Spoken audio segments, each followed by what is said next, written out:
He won't let me. He said no body parts.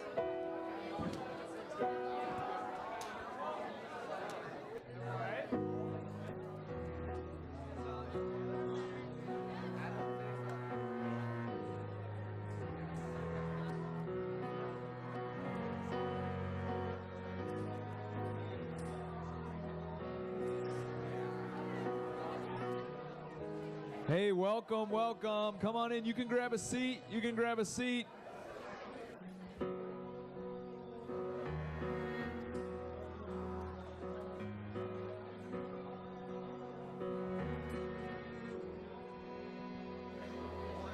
what's up? How are you? All right. Up, down, all around. Let's go. Get it there.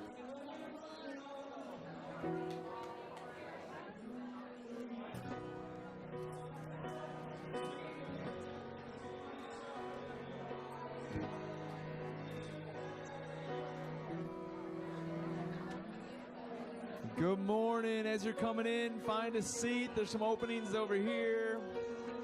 Welcome, Adam. Glad you're here. That sweatshirt is out of this world, man.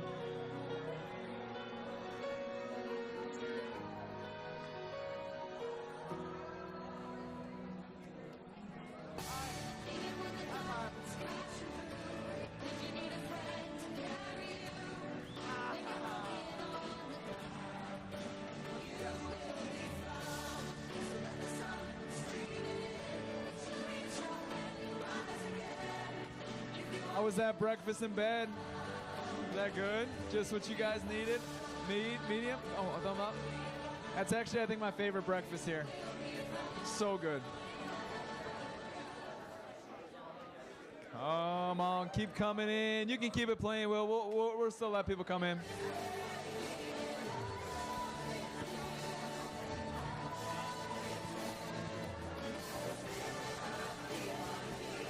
Okay, all right.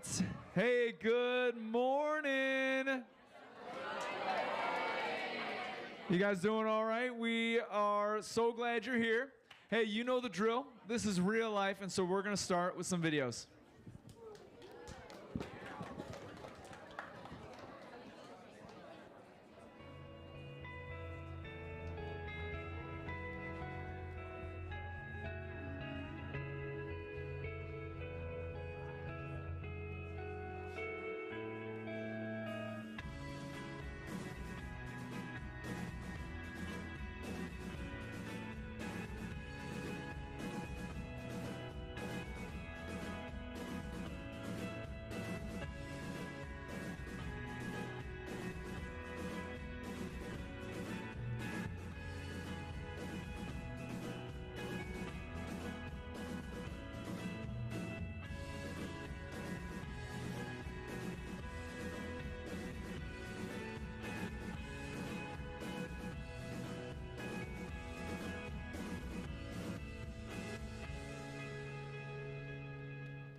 I absolutely love that clip. Every time I watch it, I get goosebumps. I love this idea that when you know your true identity, that transformation comes from that. And if there's one thing I could add to that for our purposes, she says, you know who you are, and I would love to add, you know whose you are.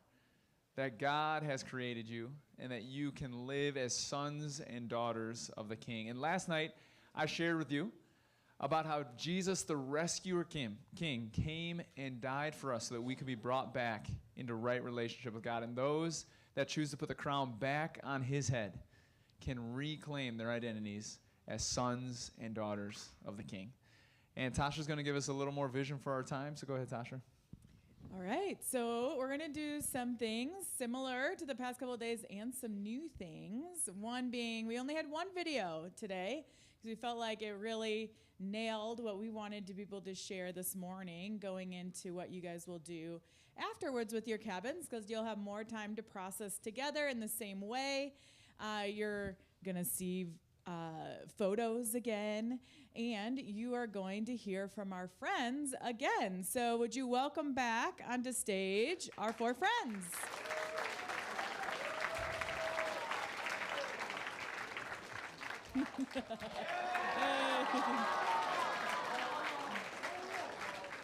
All right, so we are going to hear from them in just a bit, but we're also going to do a new thing this morning. We're going to do an activity, and I need you guys to help and participate with us. Whoa, it magically appeared.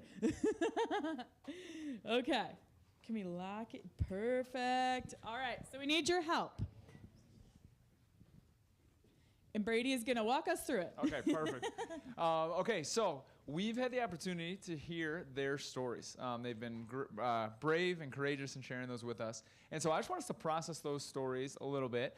And Tasha is going to chart kind of where their maybe sense of worth is tracking during these moments. So let's start with Jess. Who can recall what counterfeit king Jess had in her life? Approval. Yep. Approval. And what did that look like? How did that manifest itself in her life? Dating. Yeah. Boyfriends, relationships. Yep. So let's just take I mean, it's real, like these actually happened to her, but let's kind of condense this into, her story a little bit. And so when she started talking to a new boy, where do you think that would chart? If this was kind of like highs and lows, where would she kind of start? If she started talking to a new boy, where was she? Yeah, she's kind of starting high, getting up there. And when this boy starts talking to someone else, where does that take her? Yeah. And she starts dating someone, where would that take her? And maybe they get into a little fight, nothing too alarming, but a little bit of a fight. What would happen with her? Yeah, a little dip there. And then what happens if she were to get ghosted by this person? Just plummets. Yeah. Okay. How about for Paul? What significant moments do you remember about Paul's life? Yeah, his mom died. His dad became pretty absent. Yeah. Anything else we recall? Yeah, good. He kind of turned to that counterfeit king of distractions and addictions. And so, okay, so let's map that out a little bit. So when Paul's mom passes away, where would you place kind of where he heads? Yeah, so we immediately, yep. And then his relationship with his dad really shifts, and his dad becomes emotionally absent. He gets involved in the band and finds some place of community and belonging. Where does that take him? Yeah. And then what eventually counterfeit king did he turn to? You had named it, Julian. Yeah, addictions, distractions. And so the rest of Paul's experience, he said this really well yesterday, is that he knew it wasn't good for him, but he didn't feel the highs and he didn't really feel the lows. He had numbed himself. So he didn't really have the opportunity to feel the high joys anymore, but he also was protecting himself, guarding himself against those low lows. Okay, let's get to Elena. What counterfeit kings did Elena share with us? Achievement, yep, and what else? And appearance, yeah. What did those look like in her life? What were some of the things she shared with us? Yeah, gymnastics, yep. College, great. Clothes, how she was perceived at school. That's great. You guys are really good listeners. This is awesome. Okay, so let's take a look at kind of let's do a snapshot of her life. So day of gymnastics meet. What's she saying? How is she feeling the day of gymnastics meet? Yeah, anxious. She goes through the meet, and it goes really well. Where does that take her? Yeah. She goes home and starts to compare herself to all the celebrities and models, everyone on social media that she can kind of see how she doesn't measure up. Where does that take her? Yeah. So she goes shopping for new clothes, picks out a couple new outfits that she's going to wear next week. What's she thinking in hopes of, how she'll be perceived next week? Yep. And then that week at school, during her gymnastics meet, she falls during her floor routine. Where does that take her? Yeah. Absolutely. Great. And then let's go with Nick. What counterfeit king did Nick share with us? Approval. Nice. And what did that look like for him? What were some of the words that he used to describe himself? Yes, you guys are tracking. Great job. So Nick kind of felt like he was moving through different groups, changing based off of who he was with. Let's just do a snapshot of a couple days of Nick's life. How was Nick feeling going to school? Yeah, approval. Great. He was feeling good, right? He was feeling like, yeah, I know how to navigate these hallways. So goes to school, walking through the halls, seeing different groups, hitting different people up. How's he feeling? Good. He gets home on Friday and nobody calls or texts him. Where does that take him? Yeah. Saturday, his brother tells him he's going to a party, and Nick maybe gets his hopes up. Where does he go when he hears that there's a party this weekend? Yeah. And then he discovers that he actually isn't invited, but his brother's going to go without him. And then Monday morning comes around, and the cycle starts over again. And he's realizing not only that other people don't really know him, but he doesn't know himself. How's that making him feel? Yeah. That's great. There we go. Real. Hey, here's the deal. When those kings of approval, appearance, achievements, when those are the ultimate things in your life, this is kind of how life can feel. It can feel so volatile, up and down, highs, lows. And in the same time, it can feel really fragile. Nothing feels secure. At any moment, one of these can drop out from underneath you. There's nothing strong or steady about these, nothing that you can really rely on. And I want to make something clear here. These are not bad things in and of themselves, okay? And when you experience life with Jesus as your king, it isn't that you stop experiencing the highs and lows, but instead there's a steadiness that comes with that, and there's a security. So, Tasha, can we show them what that would look like visually?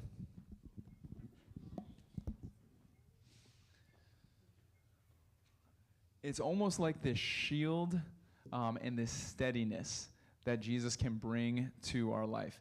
We talked last night that all of these other kings will eventually crush us. They will. They cannot sustain you. But Jesus on the cross says, I will not crush you, but instead I am crushed for you. And Jesus brings this steadiness and stability to our lives. Although we will continue to experience those are no longer where we find our sense of significance. Go ahead, Tasha. We can move on to the next question. All right. Yeah. So, this is where we've been, right? This is what they've shared for the past 2 days. We see the ups and the downs and that fragileness, that volatility. But for each of our friends up here, they have had a real experience with God, something that's changed their life. And we'd love to hear about that from you guys.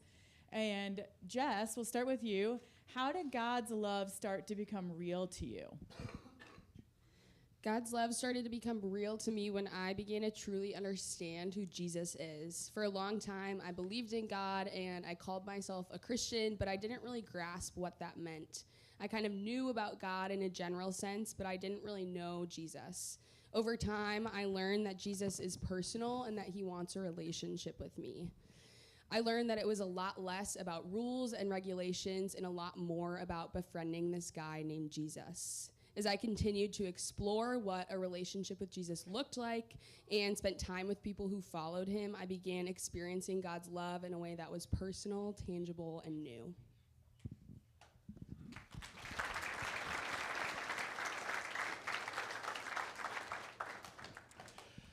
I think God's love became real to me when I realized my need for him. I remember a friend of mine inviting me to a Bible study. This is Guy's Bible study that was going on in the summer. And I said, yeah, what do you guys do? What are you guys studying? And he said, well, we're studying the book of Revelation, which it's a pretty intense book. And, he starts telling, just matter-of-factly what they studied last week. It's about, the end of the world and all this stuff. And it's like, which I'm not really grasping at all. It's just, it was, all I kind of was grasping that, like, man, I really need this Jesus. And by the way, I don't suggest that you try to scare people into believing in God, but just hearing a lot more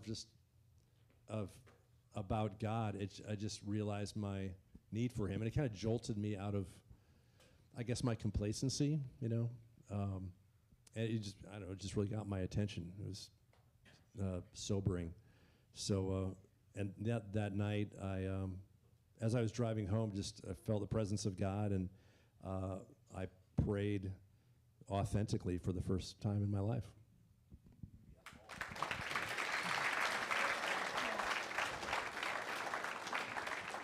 Thanks. Elena, could you share for yourself too, how did God's love start to become real to you? For me, it was a slow process over time. I went to college and I had a few great leaders who loved me and cared about me, and I felt like I didn't have to prove myself to them.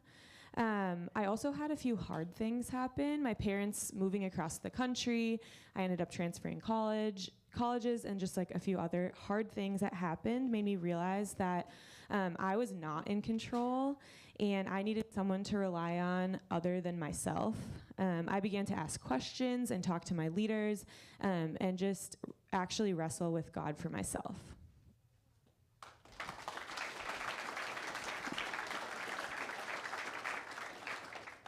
I think it all started for me at the end of my 10th grade year when I went to my first Young Life Club. I got invited to go, and so I said, yeah, I'll show up. It was at Brian Weber's house back in 2010. And I go into the basement of this house, and there were over 100 kids from my high school there. And it was almost all the kids that I knew and that I connected with. And I was just like, whoa, why are you guys all here? All in the same room. You guys are all in different pockets that I know. And they were all in the same basement. And then we did Young Life Club. We sang songs, we played games, and it was awesome. And then my now Young Life leader got up and he did the club talk. His name was Brad Fendler. And after the club talk, I introduced myself, and I said, hey, I'm Nick, this and that. And we chatted for a little bit, and then I left. And then later that week, I saw him at the high school, and he came up to me, and he said my name, like he remembered me.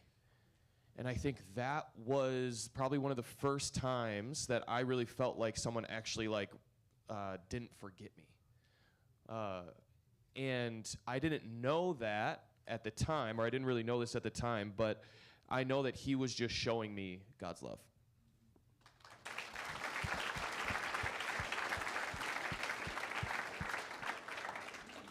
Great. You've all made the decision to turn from counterfeit kings and make Jesus the king of your life. What does that look like for you, and what labels do you give God now? My relationship with Jesus has brought me the security and the validation that I've always wanted. I realized that the God of the universe purposefully and lovingly crafted me to be who I am. I've had his stamp of approval on me before I was even born. Because of this, I don't need to seek approval from guys or from anyone. The King of Kings calls me his, and he calls me worthy. That means that I am more than good enough. I'm no longer weighed down by needing to seek approval from people. Instead, I can walk in the freedom of being myself, who God made me to be. Since starting a personal relationship with Jesus, I've also experienced peace and contentment in my family. Not because my parents worked everything out, but because my security no longer comes from my circumstances. My parents have had other failed relationships since their divorce. I've had to adjust to having step-siblings, to my mom moving to another state. There's not much security in my family even today, yet Jesus remains the same yesterday, today, and forever. My relationship with him is the most secure thing that I could ever have. I now label God as loving, near, and forgiving. God is the best friend that I could ever have. He's always there for me and never distant. And I now know that he's not looking at me with disappointment, just waiting for me to mess up. Instead, he's there for me with open arms, with love and forgiveness in his eyes. I now know that God loves me and that he loves me a whole lot better than any person ever could. He loves me in an unwavering, unshakable kind of way that isn't dependent on what I do or don't do.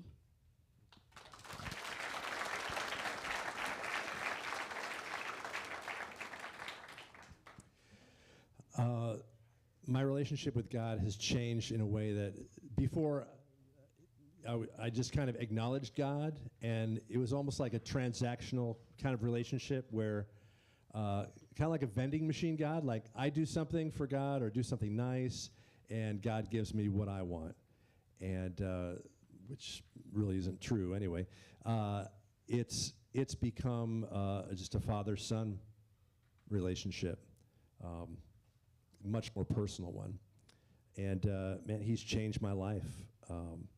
I finally felt safe to collapse and like start feeling again, just because I knew that God was there to catch me if I collapsed, you know. I knew he'd be there to hold me. And he was going to be present and caring for me in ways where my parents fell short a lot of the time. And I don't know, moved my heart where I felt abandoned, which was great. And I'd love to say it's like, and Jesus came into my life and everything is great, because you know it's not this happy ending. It's because man, we still live in a fallen, broken world, and it's still hard sometimes. Like 2 years after I became a Christian, my brother was diagnosed with cancer, and he passed away. So, but man, just like Brady was talking about, like I was just living this, life of highs and lows, and I mean the highs were great, but like, you know, when you're coming off of them, it's like you feel disappointed, and the lows really, you know, were hard, and so. Yeah, I just lowered my expectations, and I was, just medicating really, and just living that life. It almost looks like the EKG, like of a heart rate of a man who's almost dead. That's not living, you know. It's like living, you know. It's like you got highs and you got lows, and God enables us to kind of live that way. And I still live that way. It's like there's still, you know, joys. There's still sadness and anger and hurt. And but man, just like they drew that line, I still have that hope, even when my life is going up and down. I still put my hope, and I still have an underlying joy, like in the midst of sadness. So now I would label God as a kind father who will never leave me, never abandon me, and he's empathetic, which I had to look that word up. Empathetic being he demonstrates the ability to understand my feelings and share my feelings. Like he's checked in. He's not checked out. He's connected.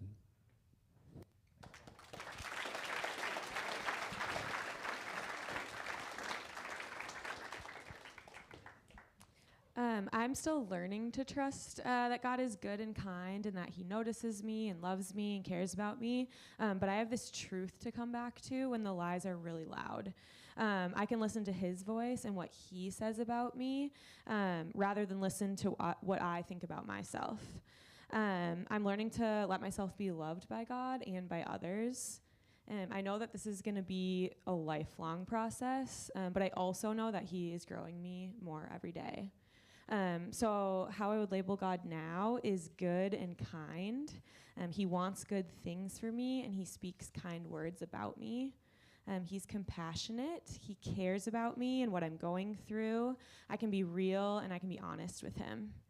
He's not annoyed at me, and I'm not a burden to him. He's also gracious. He has grace for me and my mistakes.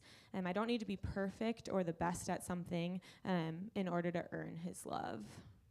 And he also understands me, the ways that I feel, my fears and my doubts, and the things I don't like about myself. He sees me when I feel alone and unnoticed by others. He knows me better than anyone else.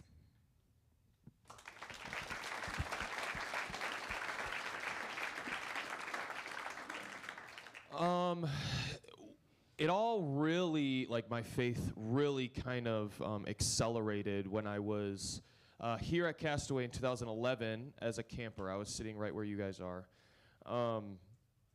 And it was during my 15 minutes of silence, like you had yesterday. And I went out and I just started to talk to God.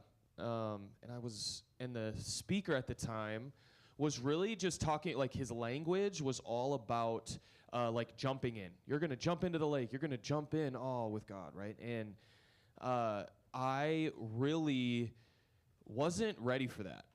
And I told him that. I was like, hey, God, like I don't want to jump all in, but I'm going to put a foot in and I'm just going to see what happens. And so then I go home, and a week later, Brad, my Young Life leader, calls me, and he's like, hey, I would love for you to help me out. So in a few weeks, I'm actually going to go back up to Castaway with the middle school ministry Wildlife, and I would love for you to be a wildlife leader with me. And I said, well, Brad, I've been a Christian a week, but okay, yeah, let's do that. And when I came back here as a leader, I think that's when everything kind of clicked for me. I think God truly gave me a purpose through that. I, as a kid, always felt forgotten, always felt left out. And he gave me a chance to really see the forgotten kids and allow them to be seen. And so that was really fun.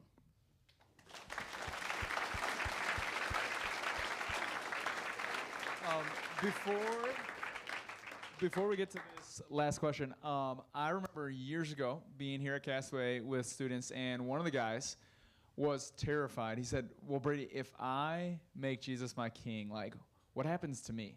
What happens to my passions? What happens to who I am? And I remember that struck me. I was like, that's a great question. And I just want to name that if anyone's wondering that. Jesus created you and knows you better than anyone else and loves you better than anyone else. And so the closer you get to the one who created you, the one who planted those passions in you, your personality in you, the more that's going to come alive. So as we talk about these labels that we strip off of us, I want to say there's some things about you that will become even brighter and better when you follow Jesus. Those things that God has made you uniquely you, when you get closer to the one who made you, you will be more of that.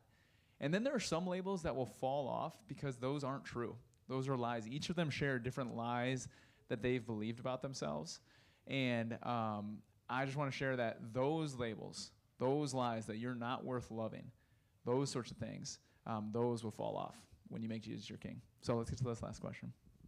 Yeah, so along those lines, like Brady was saying with the labels, you saw on the first day with our friends, and you guys did this in cabin time, we're naming the labels other people have given our friends, and the labels you and they have given themselves. Once we have a relationship with God, those things sometimes change about us. And we would love to hear from our friends up here, what labels do you now believe about yourself in light of your relationship with God, in light of God's love for you? I now label myself as worthy, not because I'm the smartest or the funniest or the most athletic, but because I'm fully known and fully loved by the God of the universe. He calls me worthy, so how could I call myself anything short of that? I am a daughter of the King.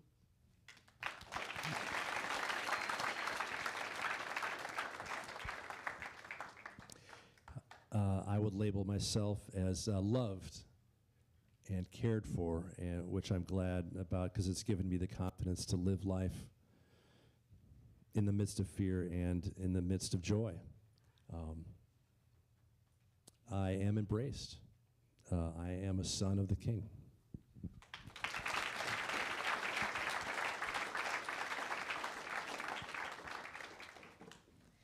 I still struggle to believe the truth about myself, but I'm learning to trust that God sees me and notices me and loves me, not for the way that I look or how many friends I have or how good I am at something, but just for who I am. So instead of afraid and anxious, I am brave. Instead of quiet and shy, I am thoughtful, intentional, and a good listener. Instead of alone, I am loved and surrounded by God and also a community who cares about me and loves me. I am a daughter of the King.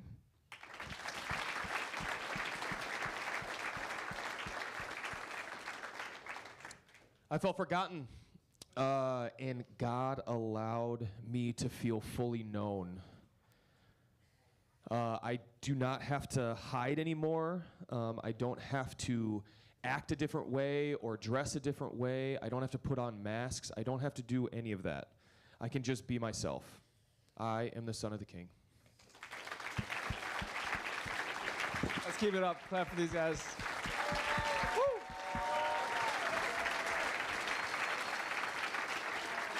We are so grateful for you four for sharing your stories with us. And there are people here with you this week that also have similar stories, ways that they have been transformed by making Jesus their King. And so we want to give them a chance to share part of their stories today.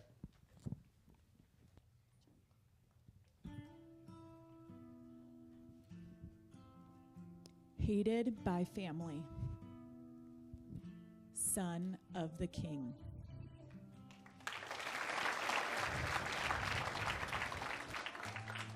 Ugly and unwanted. Daughter of the King.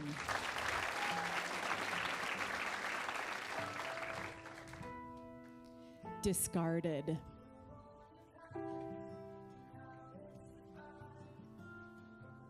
Daughter of the King.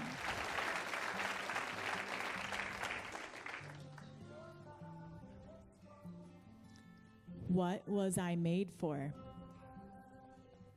Son of the King.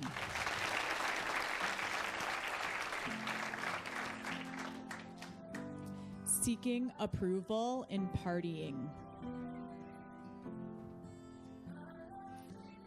Daughter of the King.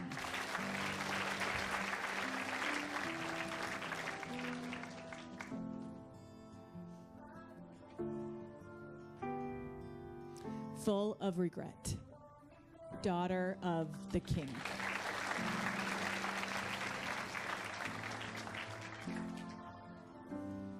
Am I good enough?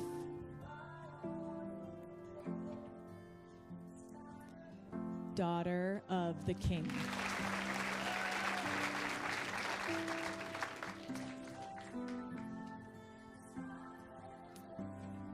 Tolerated by others. Daughter of the King.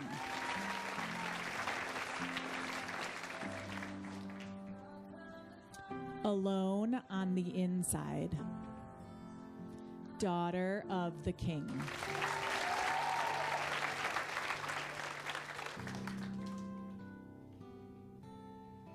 Excluded.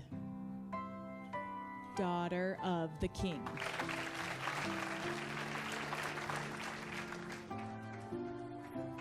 Scared, addicted, numb.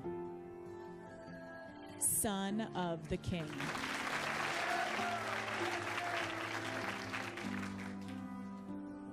Self-sabotaging. Daughter of the King.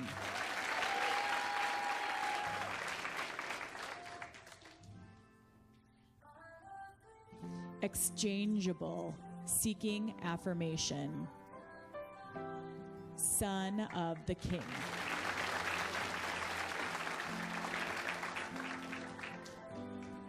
Second best.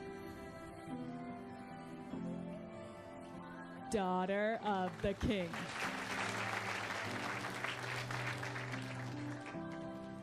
Unworthy and empty, daughter of the king.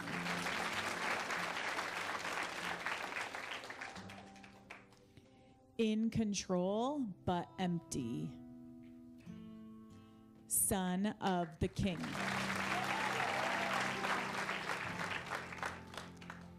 Abandoned by my earthly father, daughter of the king.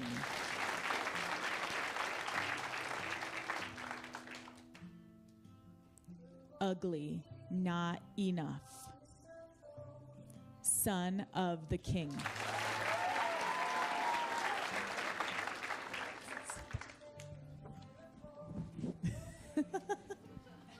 Let's give it up for these leaders.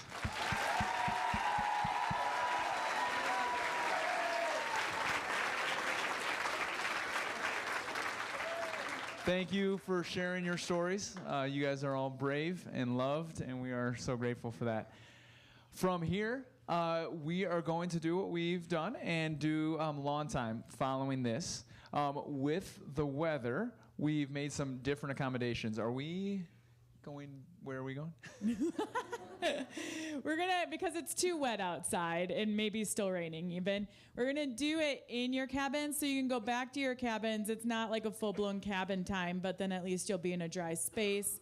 We're gonna have the items back up on stage, so leaders, you can grab those pieces, and then leaders, you know what's next. It's the same thing that was on the schedule, so you'll just direct your cabins from there when you're done. So, thank you guys again for sharing. You can keep these or take them with you, and then leaders, grab materials. So you guys can put them in the back if you want.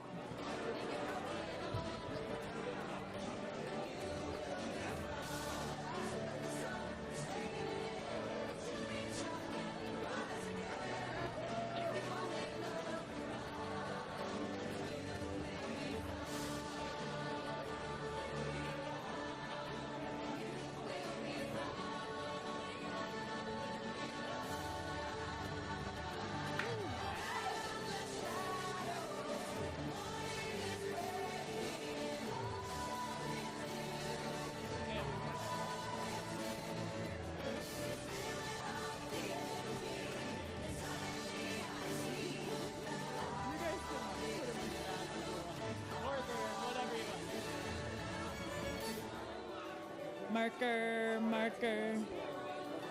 There's some more down there, though. There's more down there, though.